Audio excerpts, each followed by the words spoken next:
धन्यवाद। माननीय आज के इस डॉक्यूमेंट्री के हीरो रावत जी, हमारे पूर्व मुख्यमंत्री और पूर्व राज्यपाल श्री भगत सिंह कोश्यारी जी,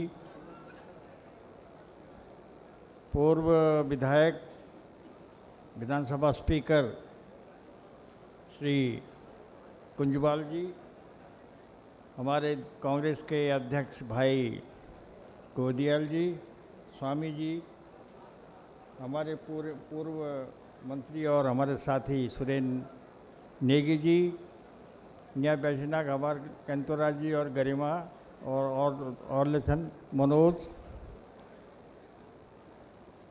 सूरवीर सिंह सौजवान जी और हमारे प्रदीप टमटा जी, हेमेश खरकवाल जी, तमाम सारे लोग। अब आज तो बात हरदा की होनी है। अब हमको क्यों ज़बरदस्ती आप लोग सुनना चाहते हैं या सुनाने के लिए बुलाया गया है, मुझे पता नहीं। एक तुलसीदास कुछ ने हरि अनंत हरि कथा अनंता कहीं सुनहि बहुविधि सब संता। हमारा हरदा कथा अनंत है और उनकी किताब आप सबके सामने खुली है। कितने संघर्षशील रहे हैं, कितने जुझारू रहे हैं, क्या क्या चीज़ों का सामना किया है और किस तरह से आज इस मुकाम पर पहुंचा, आप सब लोग जानते हैं। मुझे तो दो ही एपिसोड बताने हैं। एक, जब हरदा ब्लॉक प्रमुख चुने गए तो कुछ लोगों ने पिटीशन कर दिया और पिटीशन में कोर्ट ने हरदा को हरा दिया, जहाँ तक मेरी जानकारी है।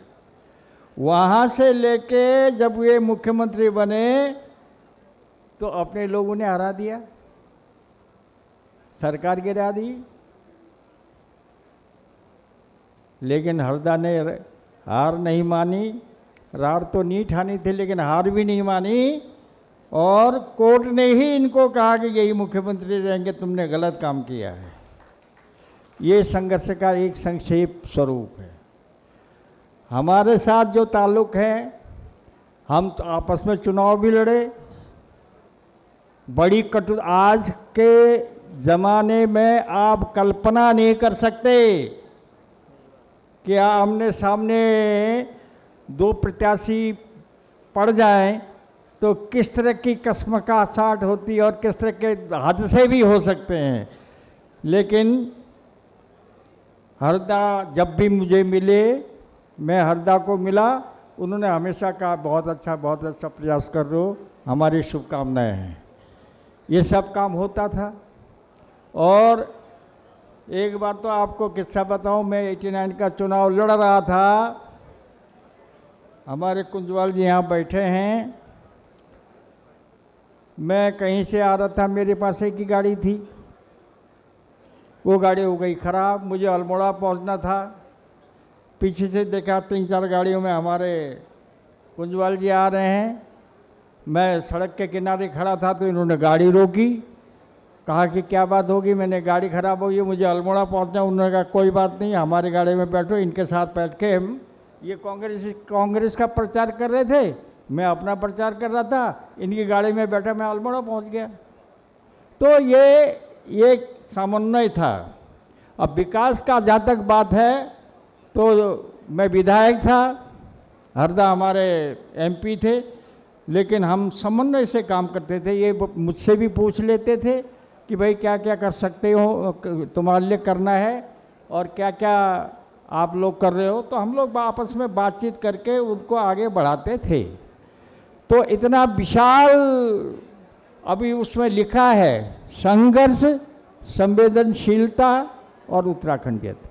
संवेदनशील इतने थे कि अभी जो चिट्ठी का जिक्र किया हमारे भगतदा ने, ये संवेदनशीलता की निशानी है कि हर एक को ये कहना कि मैं तुम्हारी बात सुन ली है, मैं तुम्हारे लिए काम करने का प्रयास करूंगा। ये संवेदनशीलता है।